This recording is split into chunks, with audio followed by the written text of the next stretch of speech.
La Iglesia Cristiana Evangélica de Juncal 384 Ituzaingó, Buenos Aires, Argentina, presenta el ministerio Mujeres Buscando Sabiduría. Mujeres Buscando Sabiduría es un espacio creado para aprender la palabra de Dios y crecer juntas en el amor y el crecimiento del Señor Jesús.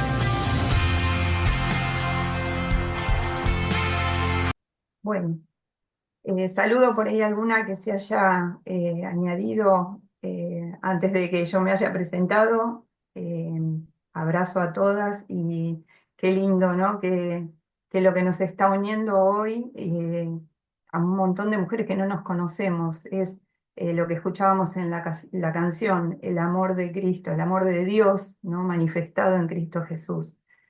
Y especialmente el mejor regalo que nos dejó, que es la salvación, el tema que vamos a charlar hoy. Y esta palabra, que tiene tanta implicancia, es parte de un estudio fundamental, ¿no? Parte de la doctrina, no es como por ahí otros temas que pueden ser por ahí menos importantes, es muy importante, es doctrina fundamental. Y sí es necesario, a veces cuando hablamos de doctrina, las palabras nos asustan, o teología, qué sé yo, nadie quiere por ahí pensar en algo, en una palabra tan pesada, pero en definitiva, el Señor Jesús en su mandato, antes de partir, nos dejó un legado, ¿no? A sus discípulos les dijo que vayan y prediquen el Evangelio, es una primera parte. Y también dice que enseñen, ¿no? Enseñándoles todas las cosas para que conozcan todas las cosas y estén esperándome, expectantes, ¿no? Así que es un mandato de Jesús conocer la palabra de Dios. También los apóstoles, ¿no? El apóstol Pablo, allí a Timoteo, le dice que le encarga que enseñe a hombres idóneos, ¿no? Para que puedan enseñar a su vez a las iglesias. Y después también encontramos en Hechos que el conocimiento de la doctrina, de la palabra de Dios, genera iglesias fuertes, ¿no? Tenemos que en Efesios 4:14 también Pablo nos dice que no seamos como niños fluctuantes, sino que tengamos alimento sólido, que busquemos alimentarnos del conocimiento de la palabra de Dios. Ahora, bueno, en cuanto a la salvación, la palabra salvación tiene su raíz hebrea y en muchas porciones en el Antiguo Testamento encontramos la salvación, que en general tiene que ver con la palabra liberación, ¿no es cierto? Eh, que estuvo a cargo de hombres como los jueces, como los profetas, como los reyes, como los que pelearon por la liberación del pueblo de Israel. Dios mismo se presentó liberando al pueblo de Israel en primera persona, la salvación de hombres en particular, de un pueblo en general. Y en el Nuevo Testamento lo encontramos con la palabra soterio, el origen es soterio, ¿no? Y de ahí viene la palabra soteriología, que es el estudio de la salvación.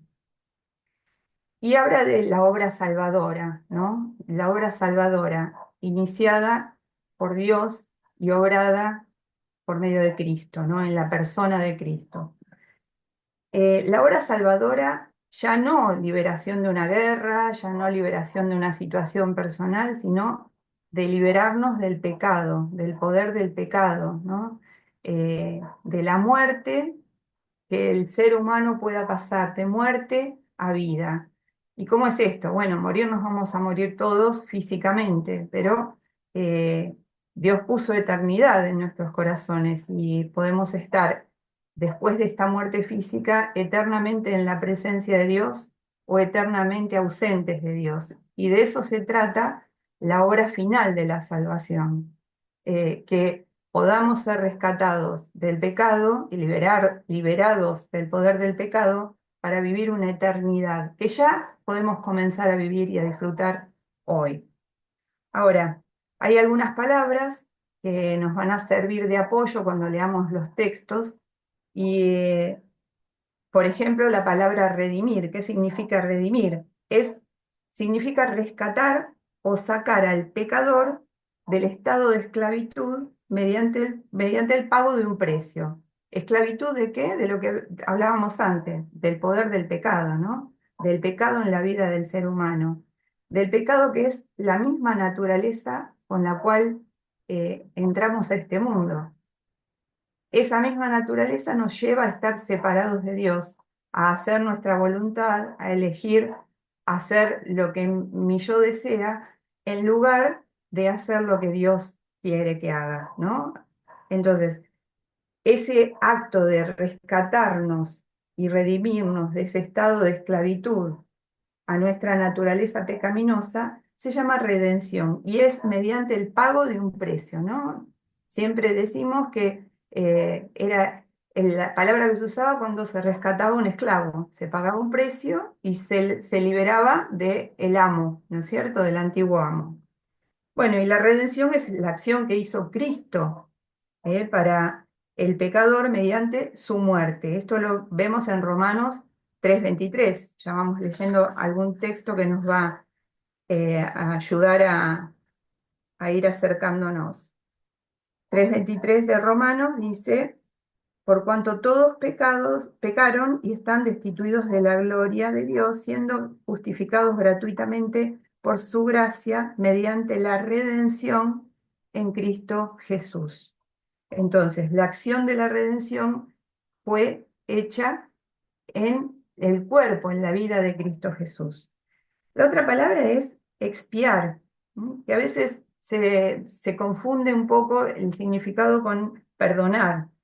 Expiar es cancelar la culpa del pecado mediante un sacrificio, ¿no? Como los sacrificios en la antigüedad entregaban un animal que era muerto y derramado a su sangre para expiar los pecados del sacerdote y también del pueblo. No había expiación, sino había derramamiento de sangre, un animal que era entregado y muerto y su sangre derramada. Esa es la expiación. La sangre cancelaba la culpa del pecado.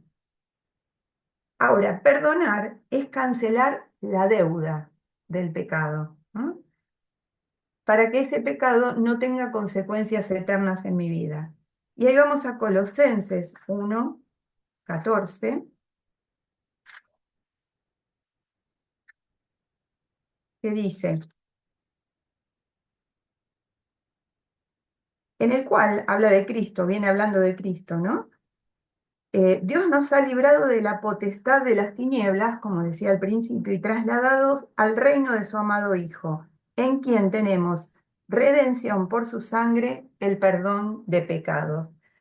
Él pagó con su sangre y ese pago fue la cancelación de nuestra deuda. Somos perdonados, ¿sí? Después viene otra palabra más, que es justificar. Ese mismo sacrificio que canceló la deuda, que me tenía atado, que me perdonó, me pone en una posición delante de Dios, por medio del cual la sangre de Cristo hace que Dios no vea mi injusticia, sino que vea la justicia que Cristo, con su sangre derramada, puso sobre mí. Esa es la justificación. No es que yo paso a ser justo, sino que Dios me ve justificada por la sangre de Cristo. Porque, como vamos a ver un poquitito más adelante, y lo pongo a colación de esto, la salvación es un acto que tiene 3 etapas, ¿no? La salvación en el momento en el cual yo entendí que era pecadora y que le pedí perdón a Dios, sentí la contrición por el pecado y le pedí perdón y Él me perdonó, es el primer momento. Luego viene toda una vida en la cual yo vivo y puedo acceder a la salvación constante, no del pecado, del poder del pecado en mi vida, sino de la tentación que viene a raíz de mi vida, de mi naturaleza humana, que aún la voy a tener hasta el día que me muera.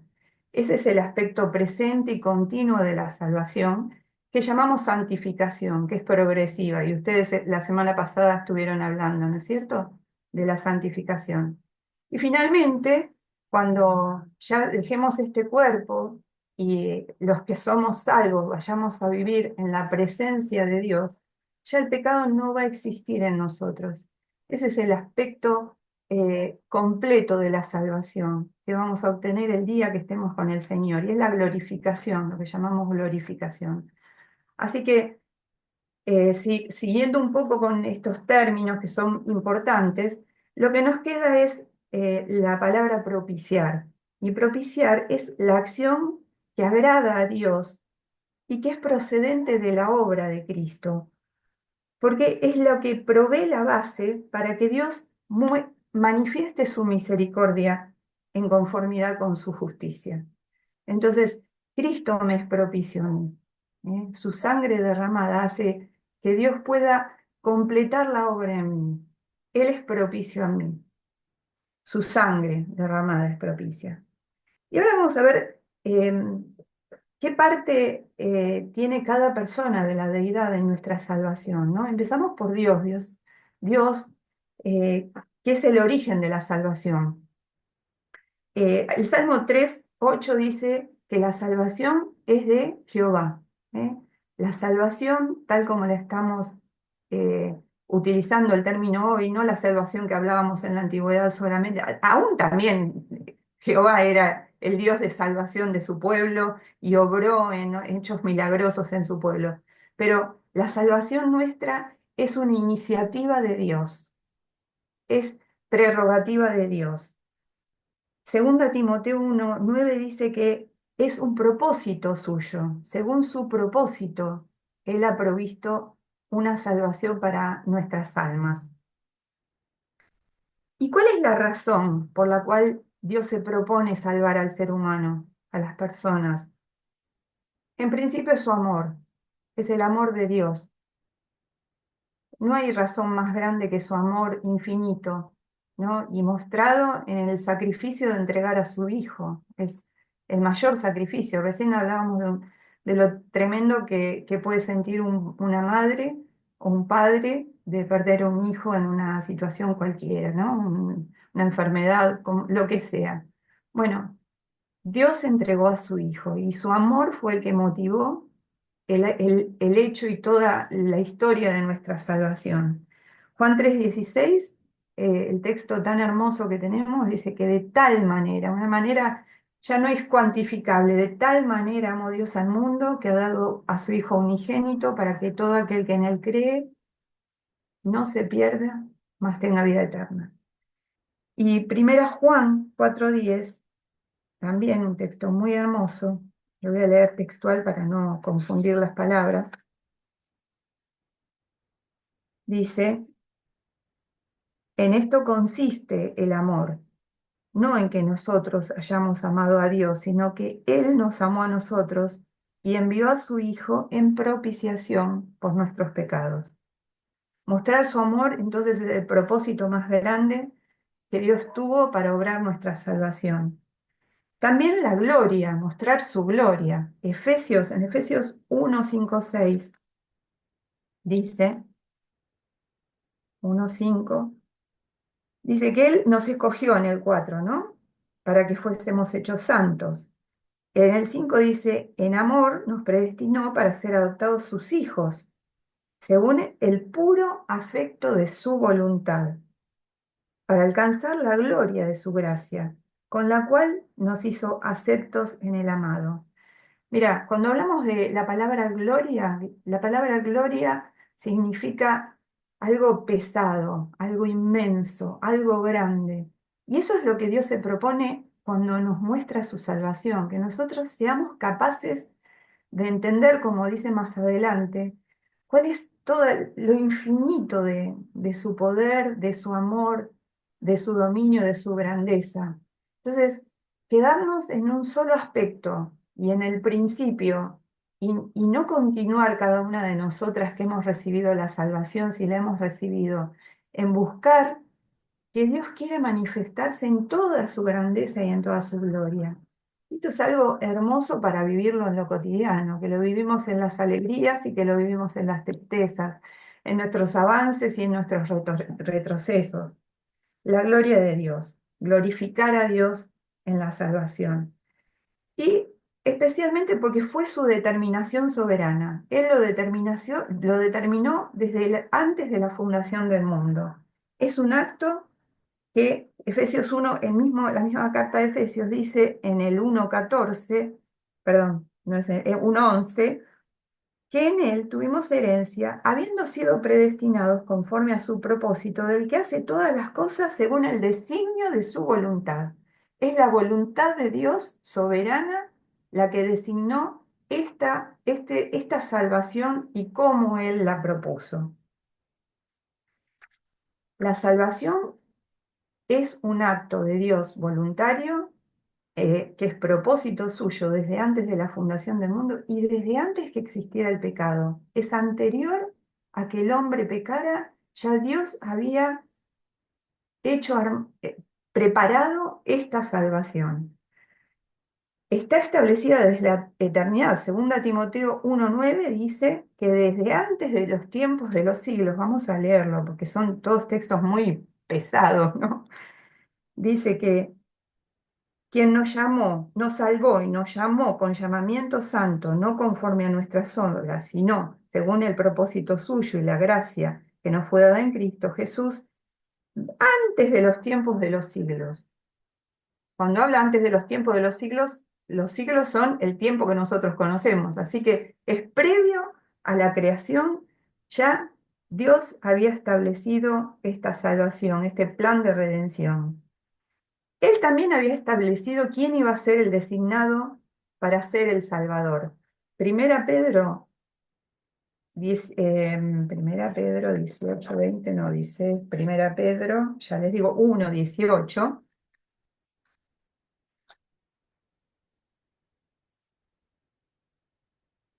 La verdad que yo sé que van a ser muchos textos, pero créanme, hermanas, que nos van a recontra enriquecer cuando ustedes lo están anotando y cuando lo vuelvan a leer, para tener más dimensión de esto que por ahí muchas veces lo tomamos como algo ya entendido, vivido, pero es mucho más amplio. Dice, eh, Primera Pedro 18, acá estamos. Sabiendo que fuisteis rescatados de vuestra vana manera de vivir, la cual recibiste de vuestros padres, no con cosas corruptibles como oro o plata, sino con la sangre preciosa de Cristo, como de un cordero inmolado y sin mancha, ya destinado desde antes de la fundación del mundo, pero manifestado en los postreros tiempos.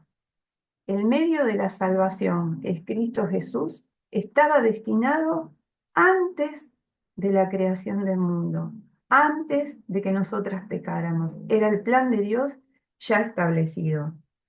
Y también cuándo lo iba a realizar, ¿no? En el cumplimiento de los tiempos, Gálatas 4:4 dice que iba a ser manifestado en el cumplimiento de los tiempos. Él también ya tenía preparados los detalles más mínimos. Vayamos a Hechos 2:23 y veamos algunos sucesos. Hechos 2:23, que detallan esto de la preparación que Dios tenía. 2:23 dice, a este, hablando de Jesús, ¿no? Cuando está el Pedro en su primer discurso, dice, presentando a Cristo, a este entregado por el determinado consejo y anticipado conocimiento de Dios. Ustedes prendieron y mataron. El anticipado conocimiento de Dios. Entonces, vamos introduciéndonos a Cristo, que es la segunda persona de la Trinidad, que va a venir al mundo como un hombre, que se hizo carne para morir, lo leemos en Juan 1:3, conforme al plan divino. Tenemos un texto hermoso en Isaías 53:10, que cuántos años, siglos antes de la venida de Cristo, ya nos preanuncia la venida del Salvador. Isaías 53:10 dice, con todo esto Jehová quiso quebrantarlo, sujetándolo a padecimiento. Cuando haya puesto su vida en expiación por el pecado, verá linaje, vivirá largos días, y la voluntad de Jehová será en su mano prosperada. Cristo Jesús, preparado como el cordero inmolado, el cordero sin mancha, que desde antes de la fundación del mundo ya estaba en la mente de Dios, del Dios Trino, para ser presentado en los postreros tiempos, cuando Cristo vino en carne. Y entonces esto fue conforme al plan divino. En cuanto a la propiciación, Dios, habíamos dicho que lo puso como propiciación por medio de la fe nuestra en su sangre. De nada hubiese servido que Jesús hubiese derramado su sangre si no hubiese la fe suficiente en nosotros para entender esto y aceptarlo como propio. Y sabemos que no es obra nuestra de ninguna manera. En ningún punto nosotros podemos hacer nada para aceptar esta salvación tan grande. Esto es algo hecho por el Señor Jesús, la obra de Cristo en la cruz, y nosotros solamente por fe podemos, por fe, aceptando su gracia, su regalo, este don, podemos aceptar y hacer nuestro este regalo de Dios. Dios entonces nos libera de la ira venidera, como habíamos dicho antes, nos liberó del pecado cuando nosotros creímos y le pedimos perdón y le dijimos, Señor, creo que soy pecadora, quiero que vengas a vivir en mi vida. Nos está preservando en este tiempo con su presencia cada día y con el poder del Espíritu Santo que puso cuando nos selló el día que creímos. Y ya nos está preparando un lugar en el tiempo futuro donde vamos a estar a salvo de su ira. Sabemos que de ninguna manera la justicia de Dios podía pasar por alto el pecado del hombre. La justicia de Dios exigía un pago por el pecado. Entonces, Dios puso en su propósito a Cristo Jesús para que tomara nuestro lugar y preservarnos a nosotros de la ira venidera. La ira de Dios crea una esfera de enemistad, entre el hombre pecador y Dios. Y la satisfacción de esa ira se encuentra en que Jesús reciba la ira sobre sí mismo.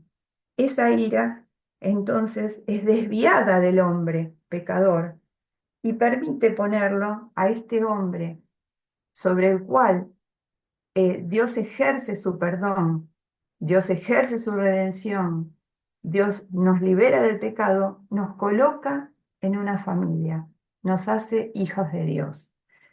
Entonces, hecha la propiciación, Dios puede mostrar toda su misericordia en nuestra vida, en la vida del pecador y extender su gracia. Vamos a leer 1 Juan 2:2 para entender esto último. 1 Juan, la primera carta de Juan, capítulo 2:2, dice, Él es la propiciación por nuestros pecados, y no solamente por los nuestros, sino por los de todo el mundo. Él entregó a su Hijo para que todo aquel que cree tenga vida eterna. Jesús se entregó como el Hijo de Dios, el Cordero inmolado, y está disponible para todo el que cree. Lamentablemente, el mundo rechaza, ¿no?, a esta oferta, pero no todos rechazan la oferta. Algunas personas aceptan esta oferta como la acepté yo y como seguramente ustedes la han aceptado un día en su vida. Pero la oferta está disponible para todo el mundo. Esto era en relación a Dios, Dios Padre, en relación a Cristo, ¿no? ¿Cómo fue su sacrificio? El sacrificio lo llamamos sacrificio vicario, que significa que Él muere en lugar del pecador. Es muy importante hacer una distinción entre morir a favor de alguien, hacer algo por alguien, o morir en lugar de alguien. Es algo muy sutil, pero que a veces genera alguna falta de comprensión. No es lo mismo. Jesús puso su vida por nosotros, en lugar de nosotros, porque el lugar de la cruz era el que yo merecía. Sin embargo, Él tomó mi lugar y yo no fue necesario que yo pasara por la cruz, porque Él puso su vida por mí. Al que no conocía pecado, por nosotros fue hecho pecado, para que nosotros fuésemos hechos justicia de Dios en él. Segunda Corintios 5:21. Este es el texto que explica el sacrificio vicario de Cristo. El que no conoció pecado, Cristo es santo, Cristo es Dios, Jesús es Dios, así que no hay pecado en él, es absolutamente santo. Él no conoció pecado, pero por mí fue hecho pecado, para que nosotros fuésemos vistos justos ante Dios. Y 1 Pedro 3:18 también dice que Cristo padeció una vez y para siempre, el justo por los injustos. 1 Pedro 3:18. Entonces, como decía antes, el sacrificio de Cristo hizo potencialmente salvable a todos los hombres. Esto lo confirmamos en Juan 3:16. De tal manera amó Dios al mundo para que todo aquel que en él cree no se pierda, mas tenga vida eterna. ¿Y qué es la otra parte tan importante que hizo Cristo Jesús por nosotros? Se humilló, ¿no? Esto lo encontramos en el hermoso pasaje de Filipenses 2, 6, 8, lo que llaman los teólogos la kenosis. Lo vamos a leer porque es hermoso ver cómo son los pasos de su humillación hasta, hasta descender a nuestra condición más baja. Él tomó realmente el lugar del hombre pecador y eso significa que en la cruz, cuando Él murió, sintió la separación de Dios. Estas fueron las peores lágrimas del Señor Jesús en la cruz, más allá del sufrimiento físico, ¿no?, y de su agonía que empezó en Getsemaní. Él descendió al lugar, cuando leemos en la Biblia que descendió, no es que él descendió en ningún lugar especial, Él descendió a nuestra posición de pecadores, tomó nuestro lugar y sintió lo mismo que sentimos nosotros, pero sin pecado. Entonces, Filipenses 2, 6, 8 dice, empieza en el 5 porque nos insta a sentir lo que Cristo Jesús, el sentir, el sentimiento, ¿no? Haya pues en vosotros este sentir como ejemplo de humildad, ¿no?, que hubo también en Cristo Jesús, el cual, siendo en forma de Dios, no estimó el ser igual a Dios como cosa a que aferrarse, sino que se despojó a sí mismo, tomando forma de siervo, hecho semejante a los hombres, y estando en la condición de hombre, se humilló a sí mismo, haciéndose obediente hasta la muerte y muerte de Cristo, de cruz, perdón. Cristo bajó a nuestra posición para tomar nuestro lugar en la cruz. Los pecados de cada hombre fueron puestos sobre él, ya lo repetimos varias veces. Y esto libera y liberó al que creyó y al que cree de la demanda de satisfacción de la justicia que tenía Dios sobre cada uno sobre todos los seres humanos, ¿no? Dios demanda justicia porque ante Dios, ante los ojos de Dios, todos los seres humanos somos pecadores y estamos separados de Él hasta que tenemos este cambio en nuestra vida. Él canceló la responsabilidad penal. Dice Romanos 5:1, justificados, pues por la fe tenemos paz para con Dios. Qué regalo hermoso, la paz que trae la salvación. Tenemos paz porque ya no hay enemistad con Dios, ¿eh? No la paz que entendemos humanamente, sino la paz de tener una relación correcta con Dios. Y Romanos 8:1 dice que ahora ya no hay condenación para los que están en Cristo. Tenemos paz porque ya no pende el acta de los decretos que nos era contraria. En Colosenses 2:14 dice que Cristo anuló el acta de los decretos que nos era contraria. El acta de los decretos que decía culpable, culpable de pecado. En la cruz, Él anuló, dice Pablo cuando escribe a los Colosenses, el acta de los decretos. ¿Cuál es el modo de la salvación, de obtener la salvación? Es por gracia mediante la fe, ¿no? Por fe y no por obra. Nada de lo que pueda hacer la naturaleza humana puede ser meritoria de la salvación. Nada alcanza, nada. La ley fue dada al pueblo judío, al pueblo de Dios, como una guía que los llevaba a Cristo. Era una norma de conducta. Estaban rodeados de pueblos tan idólatras y tan pecadores que necesitaban la guía de la ley. Para eso fue dada la ley. Pero la ley no los salvaba. Ni en el Antiguo Testamento, ni en el Nuevo Testamento la salvación es por otra cosa que no sea por la fe en Cristo. Ellos también esperaban la salvación en Cristo. Solamente les fue dado la ley como una guía que los llevaba hacia Cristo.